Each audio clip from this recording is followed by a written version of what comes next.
I'm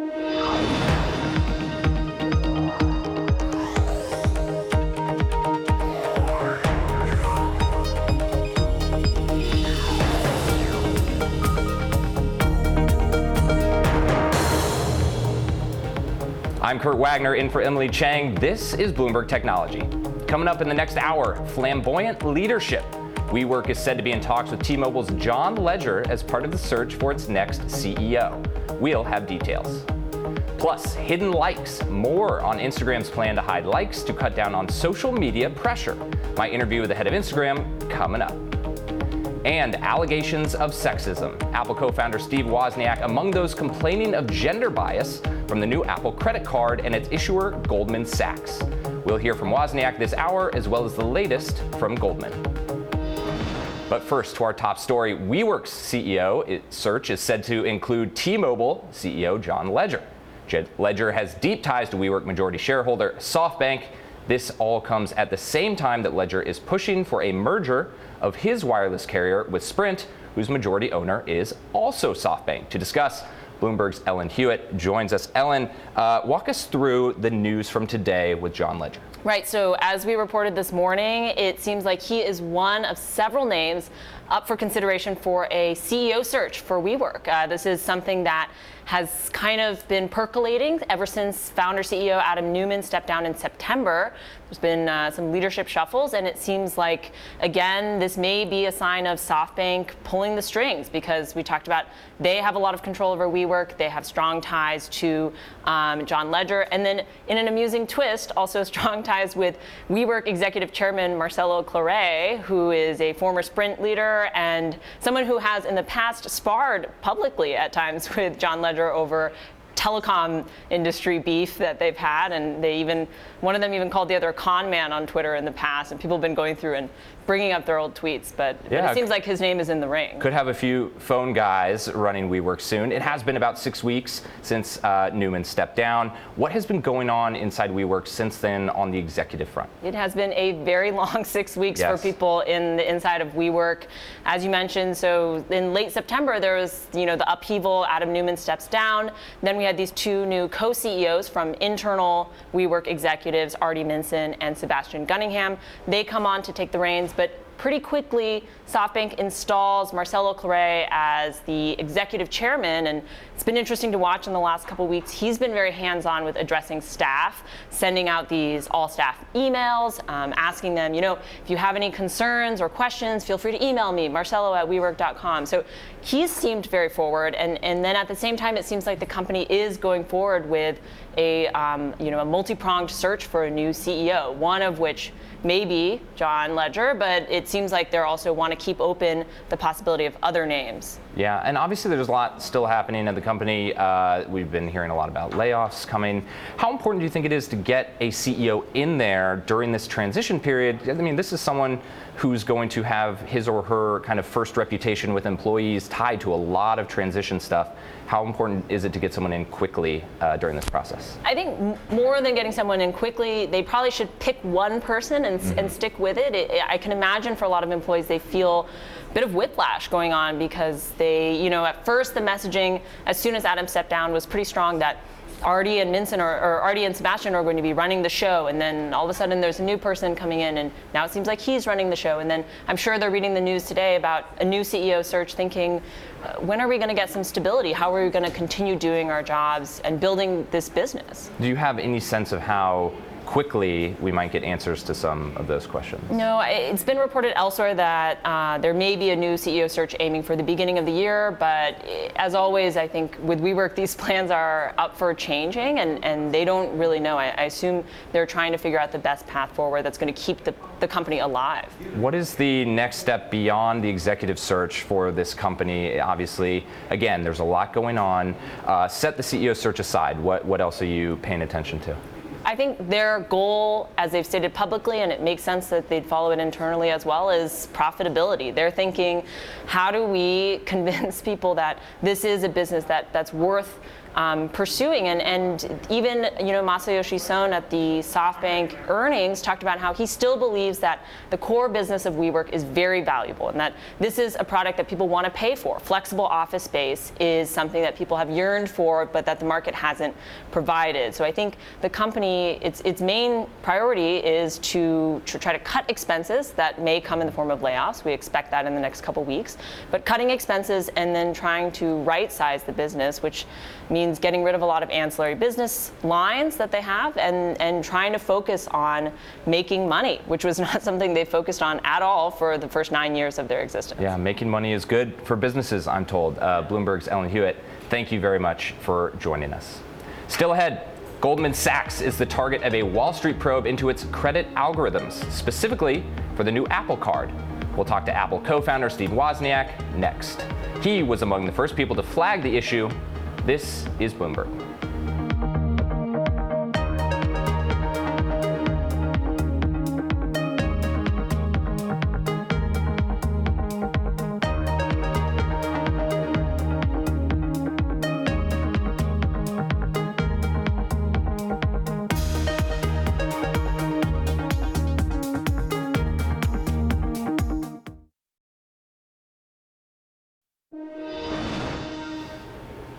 There's plenty of anxiety on social media, especially for people who feel the pressure of competing with other users. Instagram is now looking to reduce that feeling on the photo sharing platform, and the Facebook-owned company says the key to that is to remove the like counts on posts.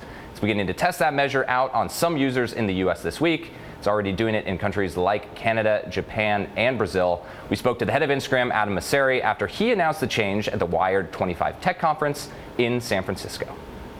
What we're hoping to do is depressurize Instagram a little bit and make it a bit less of a competition.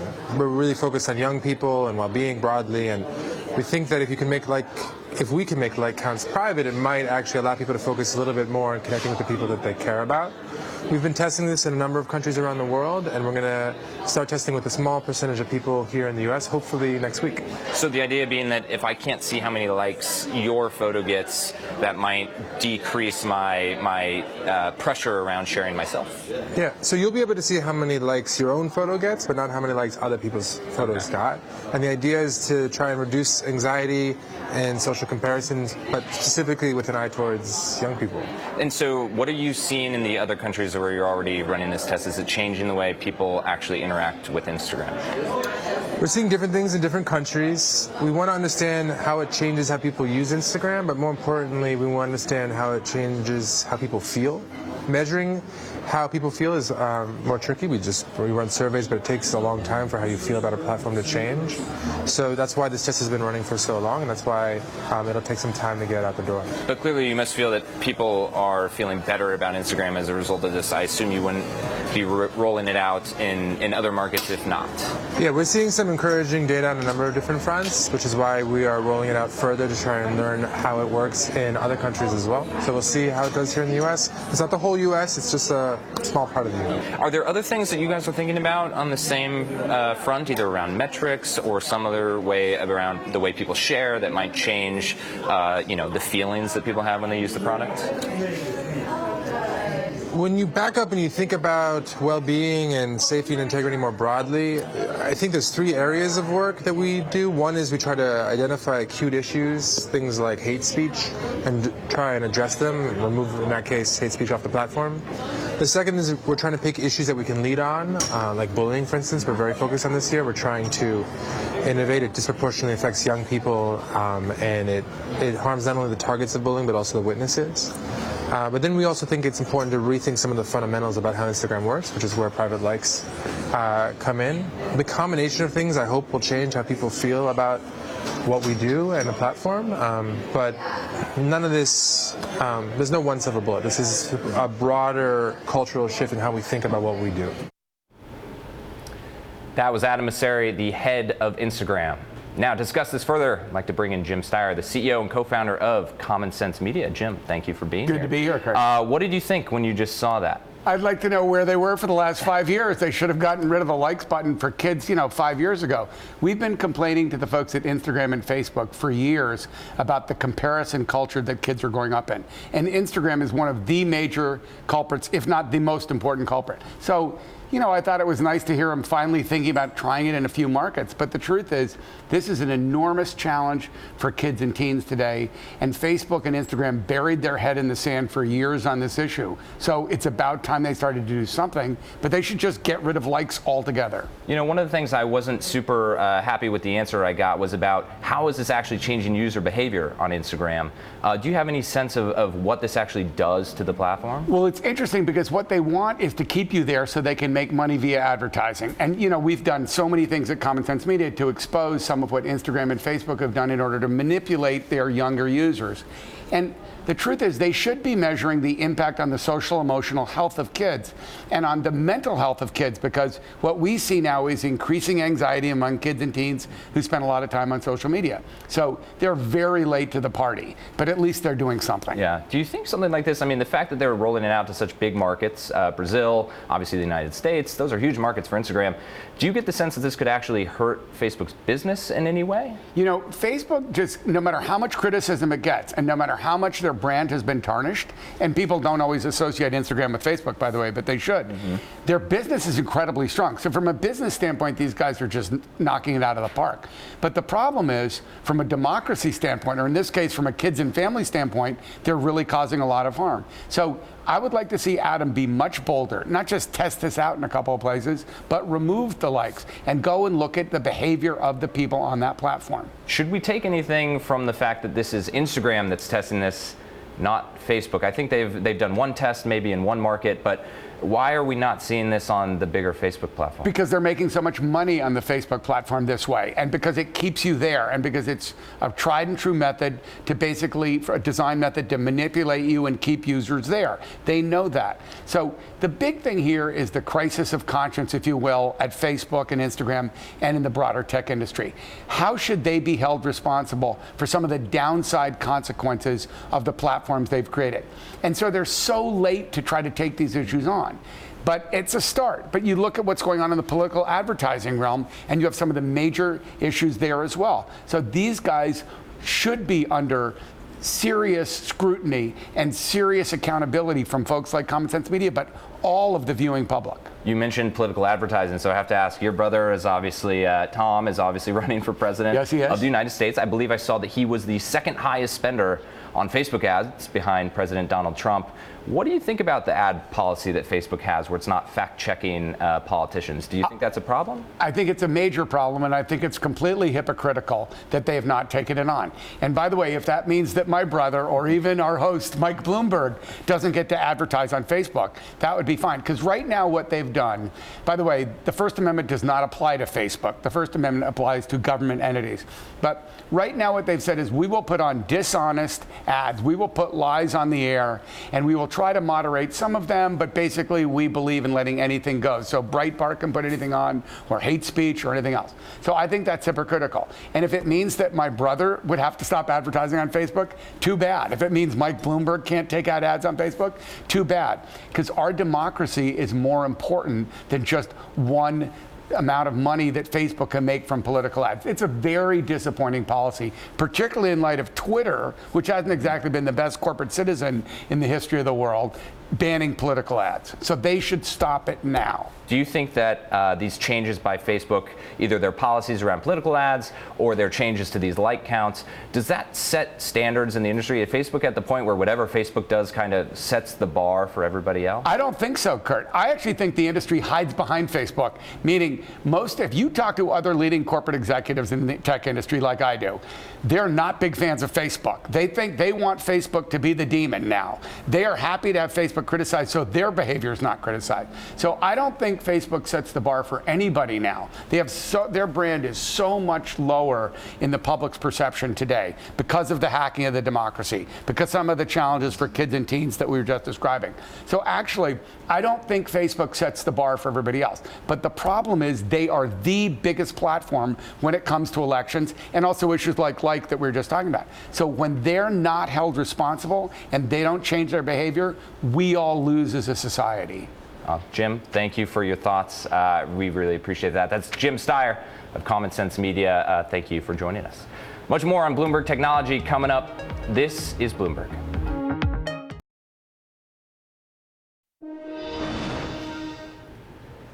Another top story we're following, Bloomberg has learned that Wall Street regulator is looking into Goldman Sachs' credit card practices. And that's after tech entrepreneur alleged Apple's card's algorithms discriminated against his wife.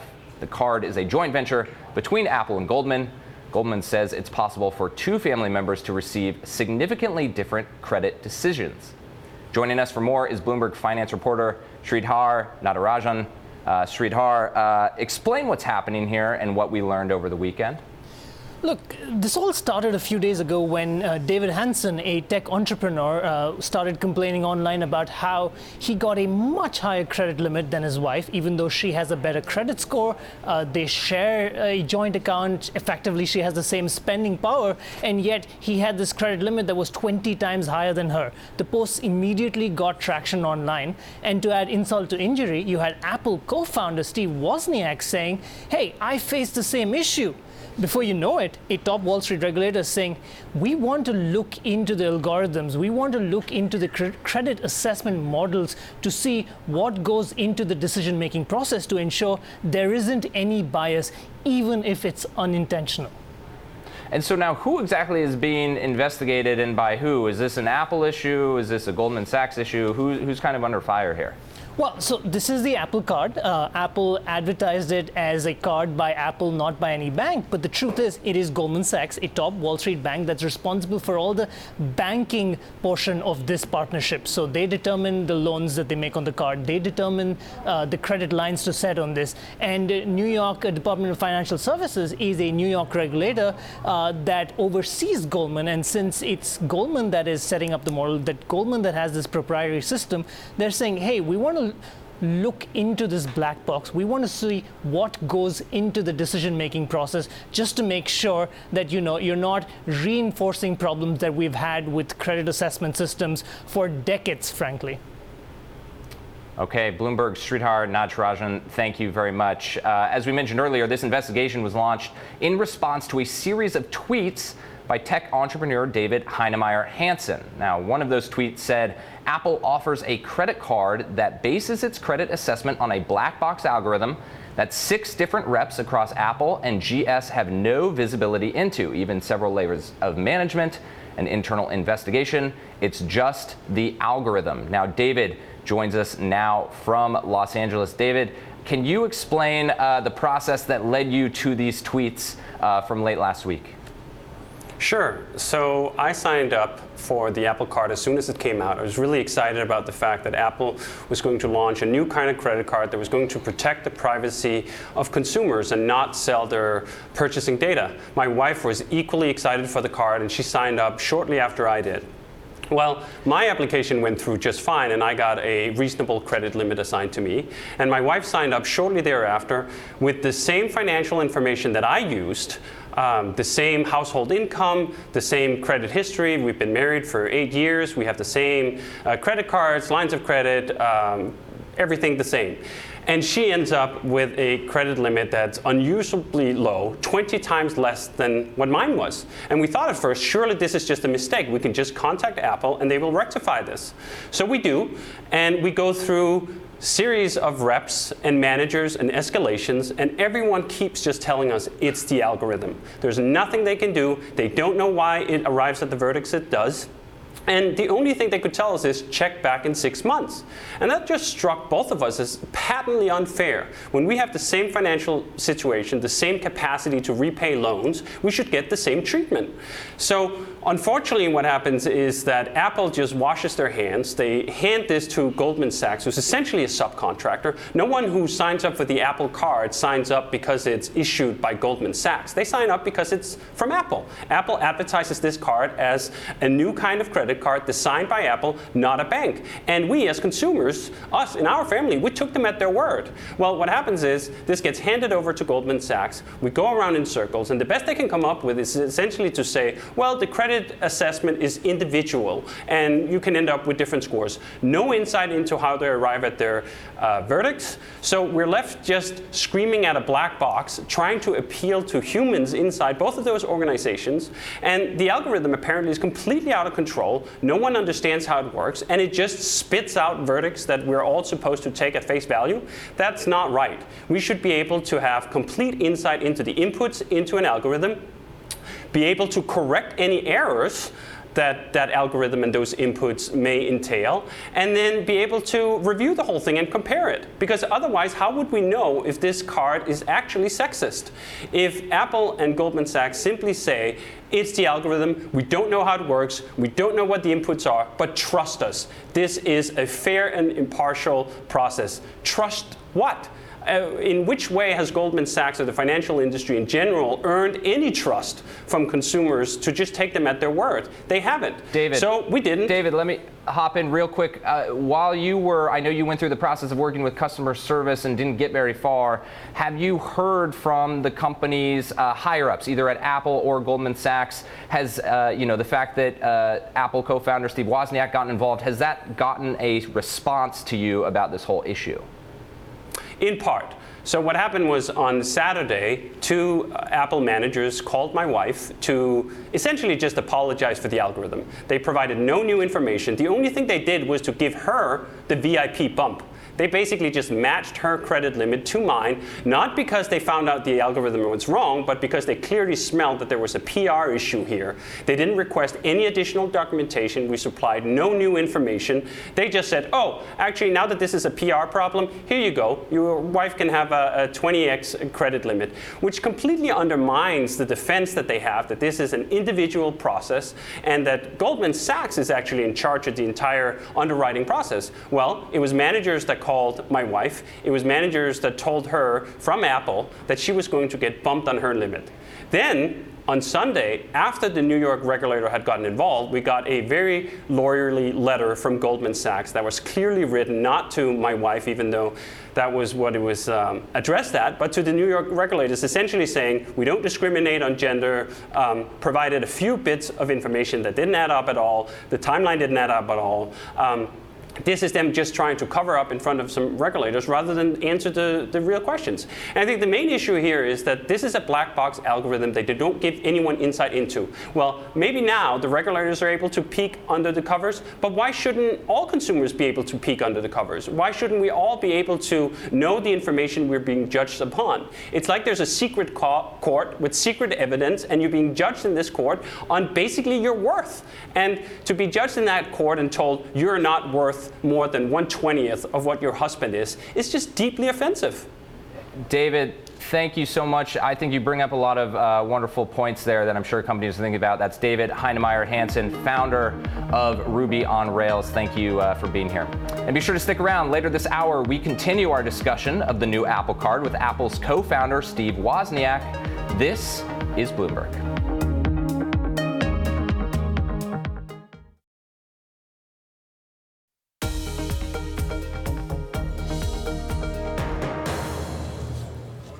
This is Bloomberg Technology. I'm Kurt Wagner, in for Emily Chang. Now we join Sherry Ahn in New York and Heidi Stroud-Watts in Sydney of Bloomberg Daybreak Australia to bring you the latest global tech news. Let's take a look at the top global tech stories of the day. Heidi? Kurt, investor confidence in Europe's e-scooter sharing market isn't slowing down. Sweden's Voi Technology announced it's closed $85 million in new funding. This follows an October funding round of $60 million for the Berlin-based Tier Mobility. Tencent is entering the Indian insurance market. The Chinese tech giant bought a 10% stake in Indian online insurance aggregator Policy Bazaar. It's the latest in Tencent backing Indian startups. It also invests in ride-hailing Ola and the food delivery platform Swiggy. The $150 million deal was signed earlier this week.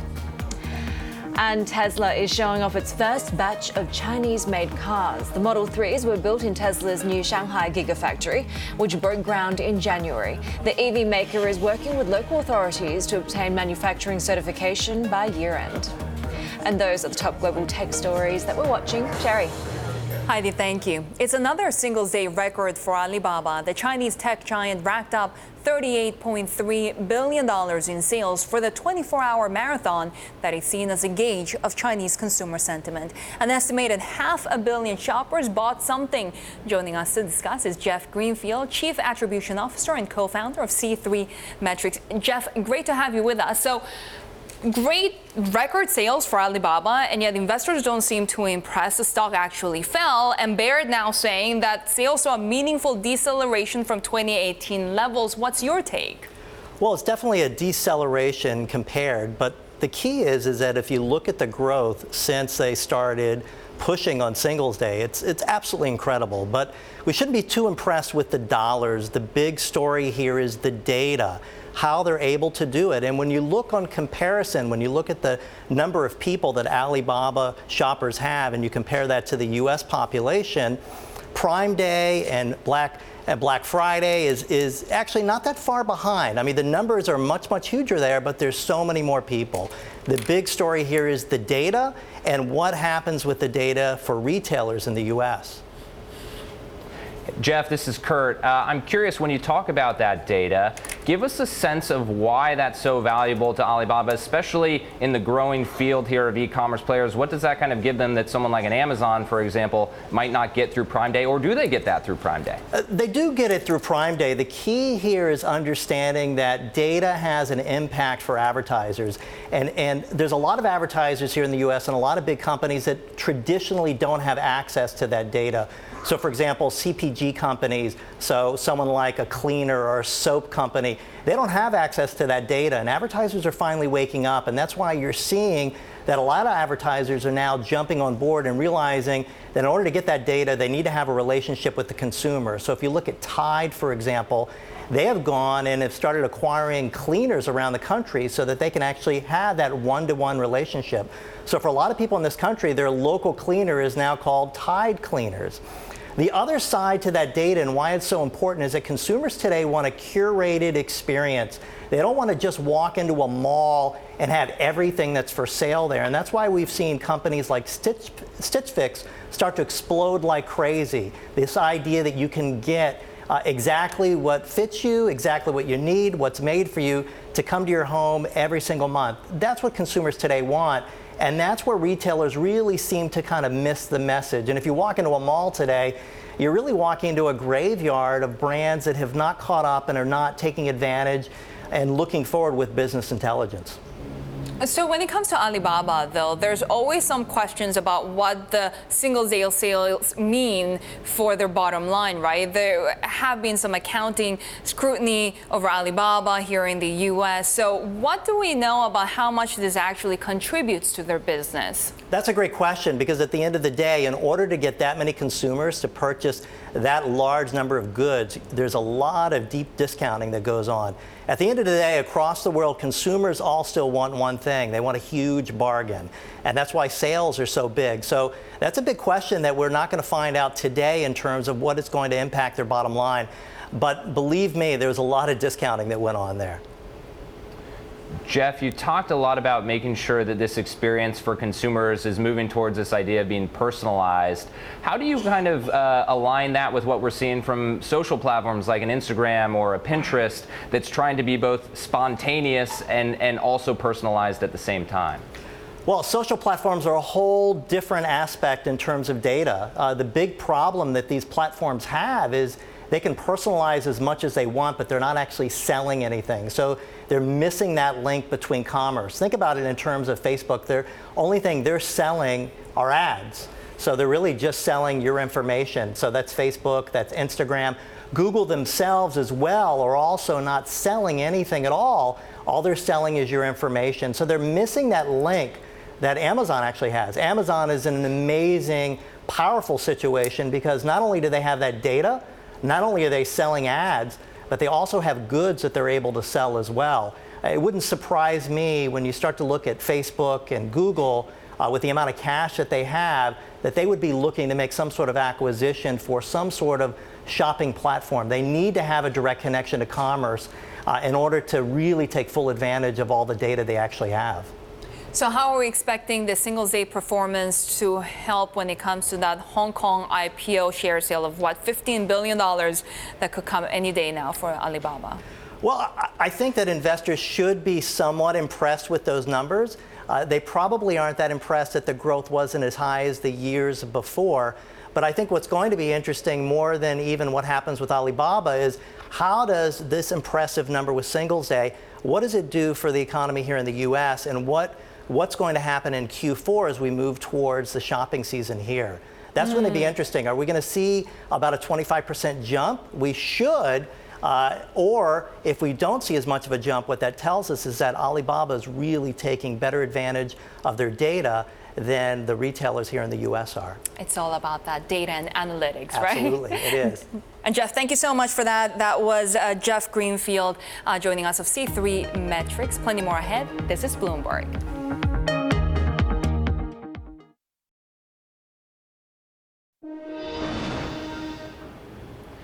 Back to our coverage of Goldman Sachs making headlines over the weekend. Bloomberg was first to report that the Wall Street bank is being investigated for alleged discrimination over its Apple Card algorithm.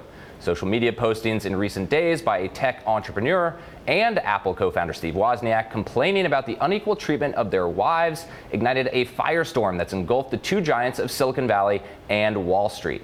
Steve joins us now from San Jose, California. Steve, thanks for being here. Can you walk me through what happened over the weekend? Sure. I'm very thankful what David was on saying, and I didn't really go out and try to promote anything. I just don't do that, promote issues. I saw a post, I saw a tweet by David about he and his wife having different limits, and my wife and I encountered that months ago and found out through phone calls on the number that's on your Apple Card in the Apple Wallet. I couldn't really get to anybody who would listen except they'd say, oh, maybe in 3 to 6 months, that sort of thing. So, but I just posted it to be like a little side feature of the article, and it became, I don't know, I didn't expect all this, these results. Funny thing is, Goldman Sachs has been phoning us, and they're doing some incredible things in a very short time. You know, they introduced this card, their first credit card, and that's very hard to do something new for the first time. I've been there. And so not to have everything in place support-wise for some time is understandable, but they're going out of the way just like Apple would. You know, there were a lot of articles saying, oh, it was alleging gender bias as the only possible explanation. And my wife thought that at first. I didn't. I never used those words and never say that because I know that Apple itself, for example, is the least biased of all the companies, the least discriminatory. We're the only big company in the United States, I think, that guarantees equal pay for equal work by gender. So that was out of the thing. And it was Goldman Sachs. And you know what? They've listened. Maybe because I got involved. I don't like to get special privilege just because of my past, but they got involved and they thought it out, and they're really going to make the changes very soon that will allow you to get to a human. I don't believe looking into the algorithm is the solution. I don't believe that that changing the algorithm is the solution. I think it's somehow being able to get individual attention in cases that the algorithm misses. Steve, you did mention that part of the problem here is that when you're trying to get someone on customer support for a company of this size, it can be really hard. You said it's too big. Were you talking about Goldman Sachs there? Were you talking about Apple, or maybe a little bit of both? I'm talking about all the big companies. It can be hard to get to. Apple's actually very good because you've got personal support, human-to-human support in the stores with the employees, with the Apple, the geniuses. And if you got Apple Care. So Apple does a really good job of making good support available. I decided a long time ago in my life that having a good product isn't even as valuable as having good support for whatever you get. Obviously, when you choose to weigh in on something like this, especially Apple related, it's probably going to get a lot of attention. You said you were a little surprised by how much attention those tweets got. You also mentioned the response you got from Goldman Sachs. Did you hear from Apple as well? We didn't. I don't think we heard from Apple directly. They were actually contacting my wife, who had contacted them way back months ago and called the phone number, and I guess they had her number to call. And you know what? They said that they're going to have their standard number by the end of the week. Now they were telling us by tomorrow, I guess, is going to actually go through to support people. You know, the idea is to get to humans. And you can't expect instant solutions because there might be, you know, too much income, too much demand and not enough supply for a while. But I'm glad they're talking just exactly right, the way Apple would handle something like this. You know, we're going to get on and we're going to support the customers. I always believe in the customer getting respect over the company just having power, and because they have power and authority, they can be like right when they're really wrong. Steve, you mentioned that this isn't necessarily just an algorithm issue here, that there might be other solutions, but it is certainly, it starts with the algorithm. Do you think that this is the kind of thing that is reflective of kind of the challenges broader in the tech industry right now? Oh, a lot of things that algorithms can't handle, things that are different that a human, the dumbest human in the world, could easily look at and come up with the right solutions, including a lot of self-driving issues. What are the other areas right now where you feel like AI and these algorithms are really, a problem, at least in terms of, again, starting some of these issues? Yeah, everywhere that we've learned that we can apply computers, we call it AI, but we apply computers to handle everything to avoid humans having to be hired and paid to do the job of supporting people. And that's all the big gig economy companies. I remember once I was getting 100 messages and calls a day for some DoorDasher that put down my phone number. I could not get to that company, email, text, phone calls. There was no way to do it to get to the company to explain my problem unless maybe I got a DoorDash account. I have enough accounts. I don't need another account with my name going on more lists. So you just can't get through to the humans when you need to and when a human would solve it. It does feel a little ironic that a lot of these big tech problems are kind of requiring human solutions, right? So do you think that the tech companies, Apple included, are really doing enough to grow those kinds of customer service workforces, or what do they need to do to get up to the standard that you would expect from them? Oh, I've always seen Apple as being one of the best. You know, of all the companies I deal with that I had to count, you know, I mean, just even for normal, the average Joe, just the normal person, like I don't like get products from Apple free. I just stand in line like everyone else. I go to the store, I order them online early.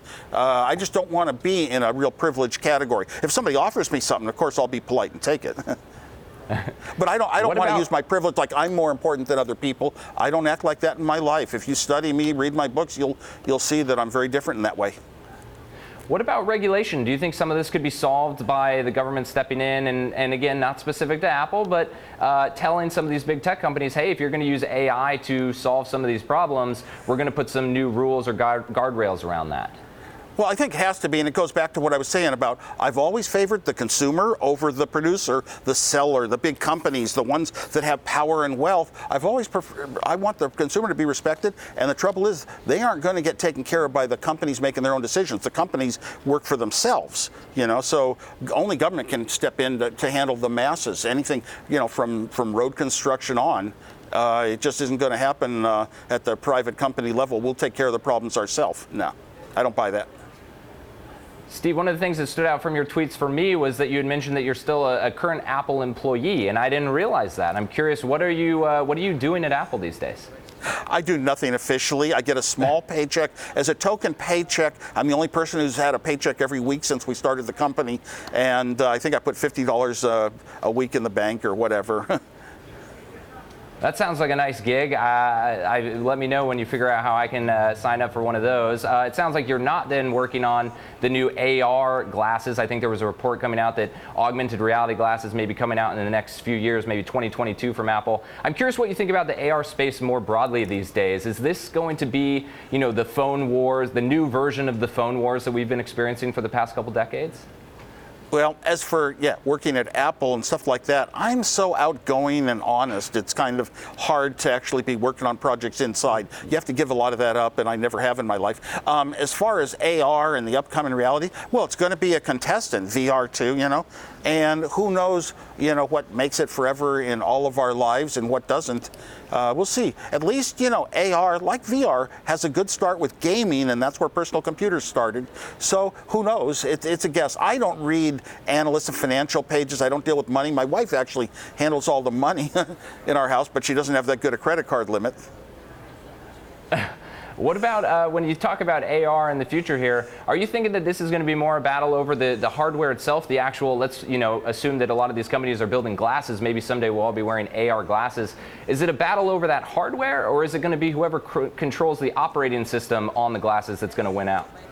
Well, I hope like Apple's early days and the Macintosh days especially, making the hardware and the software, making them work together, guaranteeing the user experience. Companies that do that, both the hardware and the software. And I think the hardware is key because we all know that AR requires specialized hardware. And I'm just waiting for the big one that really, really hits and everyone has to have it. And, we'll wait. We'll be waiting too. That is Steve Wozniak, current Apple employee. Steve, thank you so much for joining us. Coming up, Elon Musk gets closer to his vision of a space-based broadband internet, the launch of another batch of satellites. We'll have the latest next. This is Bloomberg.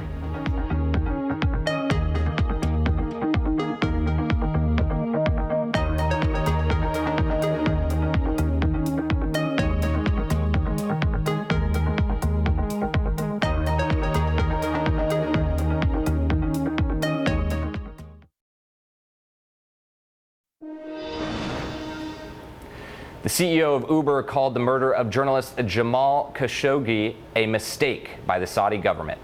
Dara Khosrowshahi compared it to Uber's accident with a self-driving car. Khosrowshahi later backtracked and called Khashoggi's death reprehensible. Uber co-founder Travis Kalanick has sold about 20% of his stock in other Uber news in the ride-hailing company. According to a regulatory filing, the shares were worth about $547 million. The trade came after a 180-day lockup period restricting insider and early investor sales. Now, shares of Uber have fallen 40% since the IPO. Kalanick still owns a 4.6% stake in the company. Now, SpaceX just launched its second batch of Starlink satellites on Monday. It's another step toward Elon Musk's vision for a worldwide network of space-based internet. A Falcon 9 rocket was launched at 9:56 a.m. local time from Cape Canaveral Air Force Station in Florida. SpaceX launched its first batch of satellites back in May. Now, joining us to discuss is Bloomberg's Dana Hull. Dana, tell us about today's launch and why this was somewhat significant. Yeah, so Elon Musk has a vision of a space-based internet, and to do that, they need to put thousands of satellites up in space, and they're doing so in batches of 60. So the first 60 went up in May, the second batch was today. They hope to do about 4 more launches within the next 6 months or so, and they're hoping to start service to the northern U.S. and parts of Canada next year. And so what is space-based network exactly? I can kind of envision what it is, but is this kind of a new idea? I mean, I think it's like the idea is faster, more reliable internet access from space. I mean, you talk to anybody who has internet here in the U.S., and even in cities, there's lots of glitches. There's huge swaths of rural America that don't have broadband at all. And so a lot of companies, not just SpaceX, but OneWeb, Bezos, are looking at a space-based internet system to kind of improve service. And so do you imagine that SpaceX may someday be my Comcast competitor, or will this be a partner of someone like Comcast, an existing player? Like, how does they fit into this space? I would imagine that it would be a competitor. I mean, SpaceX is looking at this as a source of revenue for them, and they really need a lot of revenue if they want to create a human colony on Mars. They're not going to get there just from the launch provider alone. Well, I was just going to ask about the business motivations here. So this is going to pay for the Mars colony, it sounds like. Yeah, I mean, and you'll want to have an internet on Mars also, right? So I mean, it's sort of a 2-for-1, revenue for the company as it continues to grow, and then eventually, internet to everyone in space. I know you said they're going to send these in multiple batches. Is there any realistic timeline for when something like this might be readily available?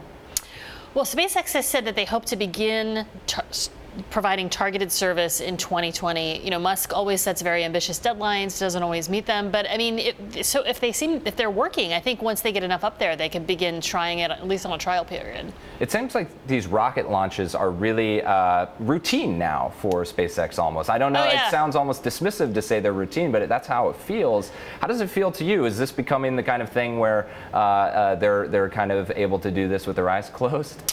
Kind of. I mean, I remember like 2 or 3 years ago when they were trying to land a rocket on the drone ship for the first time. And every time they tried, they would like miss the ship, or it would land on the ship and explode, or it would land on the ship and fall over. And now they're just nailing these landings, and they're increasingly reusing and recycling the rockets. So the rocket that launched today has already flown 3 previous times. They also are recovering the fairings. They're just, it is becoming very routine. Yeah, and I know that they deliver a lot of satellites for clients to space as well. Do you get the sense at all that SpaceX's decision to kind of do this on their own, does that pose a competitive threat to some of the people they've previously done business with? Yeah, it's interesting because, I mean, they are certainly one of the leading launch providers for the world's global satellite operators. Now they're also launching their own satellites. But I think it's sort of different if you look at, you know, the big satellites that the military and commercial operators use versus the smaller satellites that SpaceX is trying to string together. And is there anybody in the industry who's kind of trying to do something similar to this? I think you mentioned Blue Origin earlier on in the conversation, or, you know, are there governments that are attempting to kind of do this same thing? So OneWeb is trying to do this, and Bezos is very interested in this. It's not Blue Origin, it's actually an Amazon project called Project Kuiper. Okay, so different, so similar ties to Bezos, but not necessarily Blue Origin. Yeah. Okay, well, thank you very much, Dana Holt. That was very insightful. Thank you for joining us. Amazon plans to launch a new supermarket chain, and it will be distinct from the Whole Foods brand that it bought 2 years ago. The launch is a sign that Amazon wants a slice of the grocery market beyond high-end organic food. Amazon's first store will be in Woodland Hills section of Los Angeles. That does it for this edition of Bloomberg Technology. Don't forget, Bloomberg Technology is live streaming on Twitter. Check us out at Technology, and be sure to follow our global breaking news network at TikTok, on Twitter. This is Bloomberg.